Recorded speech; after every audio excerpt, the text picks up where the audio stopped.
Students, welcome to physics online classes. आज हम ray optics का बेसिक पढ़ेंगे। रे ऑप्टिक्स यानी ऑप्टिक्स फिजिक्स की वो ब्रांच है जिसके अंदर हम लाइट के डिफरेंट फिनोमिनास के बारे में स्टडी करते हैं, जैसे reflection of light, refraction of light, total internal reflection of light, scattering of light, dispersion of light. ये अलग अलग टाइप के फिनोमिनाज हैं जिनका हम स्टडी करते हैं। तो रे ऑप्टिक्स में भी हम इसी तरह के कुछ फिनोमिनाज का स्टडी करेंगे। तो सबसे पहले देखते हैं हम कि लाइट क्या होती है। लाइट क्या है? लाइट एक एनर्जी का ही एक फॉर्म है जिसकी वजह से हम अलग अलग ऑब्जेक्ट्स को देख पाते हैं। तो मैंने यहाँ लिखा भी है, light is the form of energy by which we can see the different objects. यानी अलग अलग ऑब्जेक्ट्स को देखने के लिए लाइट काम में आती है।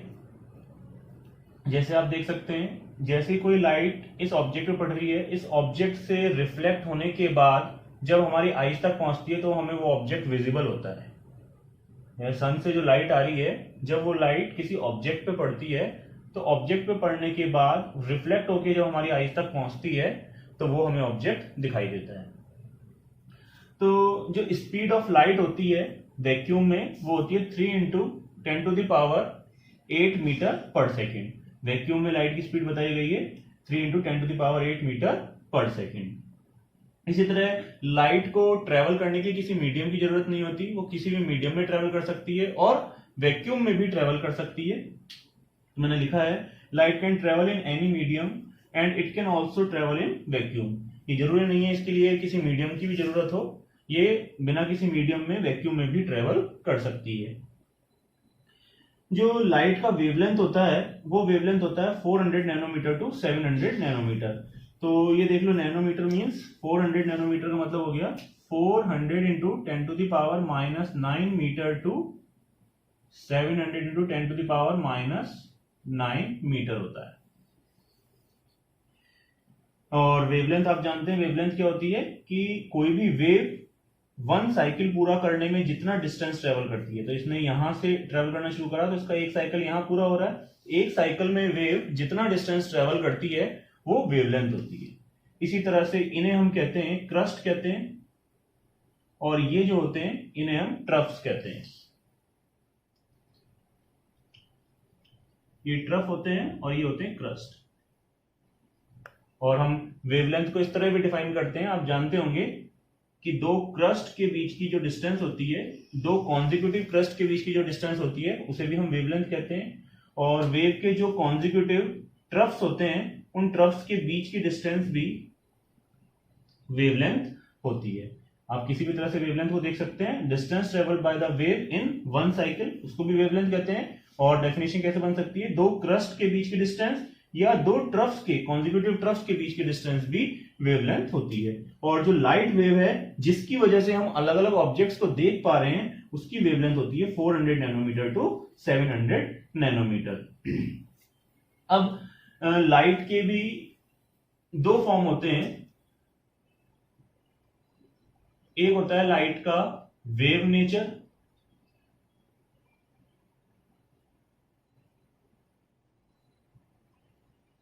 और एक होता है लाइट का पार्टिकल नेचर।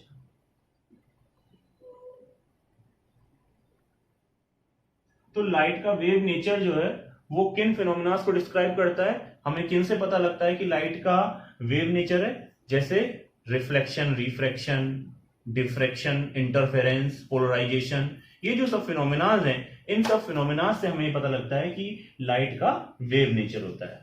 अभी इन फिनोमिनाज को हम आगे आगे पढ़ेंगे तो आपको मालूम पड़ेगा क्या क्या होते हैं ये। तो वेव नेचर होने का हमें पता किन फिनोमिनाज से चलता है, रिफ्लेक्शन, रिफ्रैक्शन, डिफ्रैक्शन, इंटरफेरेंस, इनसे हमें ये पता लगता है कि लाइट का वेव नेचर है। लेकिन जैसे क्वांटम इफेक्ट होता है, फोटो इलेक्ट्रिक इफेक्ट होता है, उससे हमें ये मालूम पड़ता है कि लाइट का पार्टिकल नेचर भी होता है। तो इसलिए हम कहते हैं कि लाइट का ड्यूअल नेचर होता है, लाइट का वेव नेचर भी होता है और पार्टिकल नेचर भी होता है। इसी तरह से लाइट जिस पाथ को फॉलो करती है उस पाथ को हम रे भी कहते हैं, लाइट ऑफ रे भी कहते हैं। सपोज लाइट अगर इस डायरेक्शन में जा रही है तो हम एक लाइन खींच के इसके आगे एरो लगा देते हैं, इसे कहते हैं हम रे। और एरो का साइन उस लाइट के पाथ की डायरेक्शन को शो करता है। तो ये कुछ लाइट से रिलेटेड कुछ बेसिक बातें हैं जो हमें मालूम होनी चाहिए। आगे हम समझते हैं कि सपोज ये कोई एक वेव है और इस वेव की जो वेवलेंथ है वो लेमड़ा है। इसको हम लेमड़ा से शो करते हैं वेवलेंथ को। सपोज ये जो वेवलेंथ है इसकी वेवलेंथ लेमड़ा है और ये किसी मीडियम में या वैक्यूम में ये v स्पीड से ट्रेवल कर रही है। ये लाइट जो है v स्पीड से ट्रेवल कर रही है। तो इस लाइट की जो फ्रीक्वेंसी होती है, जो इस वेव की फ्रीक्वेंसी होती है, वो फ्रीक्वेंसी होती है f equals to c upon lambda, और अगर स्पीड v है तो v अपॉन लेमड़ा। तो हम कहते हैं frequency of light equals to speed of the light और वेव अपॉन वेवलेंथ। तो ये रिलेशन होता है, इसमें हमें ध्यान रखना चाहिए और इसको हम ऐसे ही पढ़ लेते हैं v equals to F lambda. तो ये किस किस के बीच में रिलेशन हो गया?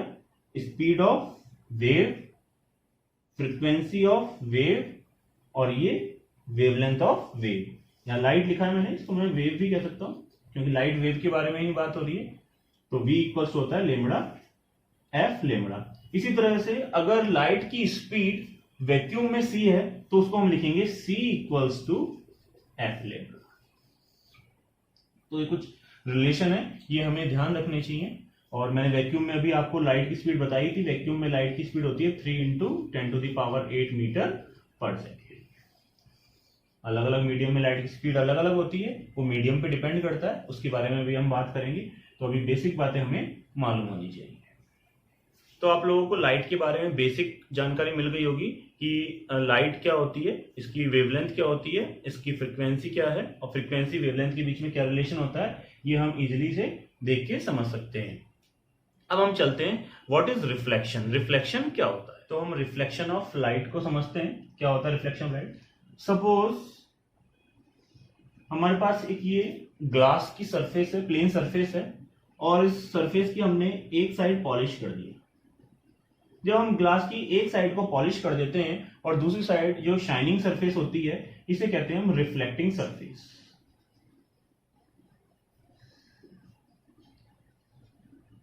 इसे हम मिरर भी कहते हैं, प्लेन मिरर भी कहते हैं, लेकिन अभी इसे हम रिफ्लेक्टिंग सरफेस कहेंगे। तो जब भी कोई लाइट रे किसी मीडियम में ट्रेवल करती हुई किसी रिफ्लेक्टिंग सरफेस पे स्ट्राइक करती है और स्ट्राइक करने के बाद वापस उसी मीडियम में बाउंस बैक हो जाती है, तो ये जो फिनोमिना होता है, इस फिनोमिना को कहते हैं हम रिफ्लेक्शन ऑफ लाइट।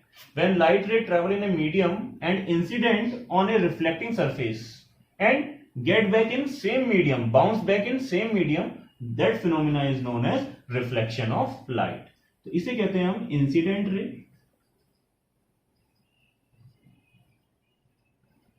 ये हो जाएगी हमारी रिफ्लेक्टेड रे।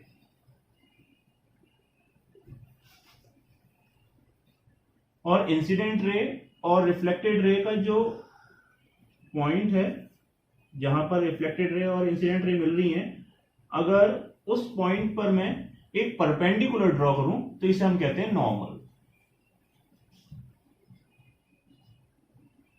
ये इंसिडेंट रे और ये रिफ्लेक्टेड रे, और ये यहां जहां पे मीट कर रही हैं, इस पर अगर मैं एक परपेंडिकुलर ड्रॉ करूं, इस रिफ्लेक्टिंग सरफेस की एक परपेंडिकुलर ड्रॉ करूं, तो इसे हम कहते हैं नॉर्मल कहते हैं। इसी तरह से इंसिडेंट रे और नॉर्मल के बीच में जो एंगल बनता है, इसे कहते हैं हम एंगल ऑफ इंसिडेंस। ये एंगल आई होता है, इसे कहते हैं हम angle of incidence.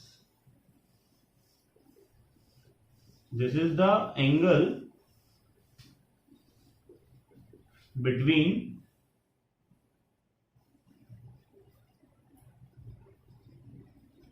Incident ray and normal. इसी तरह से ये नॉर्मल और रिफ्लेक्टेड रे के बीच में बनने वाला एंगल एंगल ऑफ रिफ्लेक्शन होता है। एंगल ऑफ रिफ्लेक्शन होता है। तो ये जो फिनोमिना है इसे कहते हैं हम रिफ्लेक्शन। तो वापस समझेंगे इस रिफ्लेक्शन को।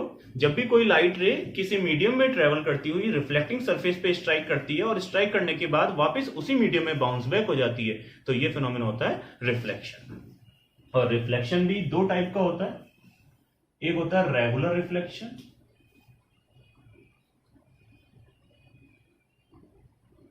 और दूसरा होता है इररेगुलर रिफ्लेक्शन।